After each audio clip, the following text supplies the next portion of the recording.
मरकजी मुस्लिम लीग ने गैस की कीमतों में इजाफा अवाम दुश्मन करार दिया। निगरान हुकूमत ने अवाम पर बोझ डालने के सिवा कोई कारकर्दगी नहीं दिखाई।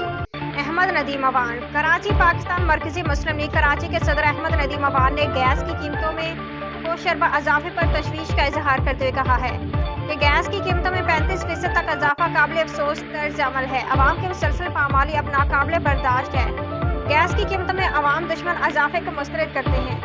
निगरान हुकूमत ने अवाम पर बोझ डालने के सिवा कोई कारकर्दगी नहीं दिखाई। महंगाई के बेकाबू जिन ने गरीबों का जीना मुहाल रखा है। गैस की बढ़ती हुई कीमतों से शहरी जहनी दबाव का शिकार हैं। इस नागफ्ता सूरत हाल IMF की ख्वाहिश पर गैस की कीमतों में बड़ा इजाफा अवाम की मुश्किलात और परेशानी में इजाफे का बायस बनेगा।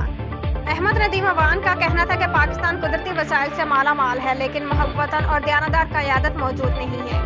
पाकिस्तान के हुक्मरान कुदरती वसाइल से इस्तिफादा करने के बजाय अमदाद के मोहताज रहे। महंगाई में इजाफा की वजह सूदी कर्जा है।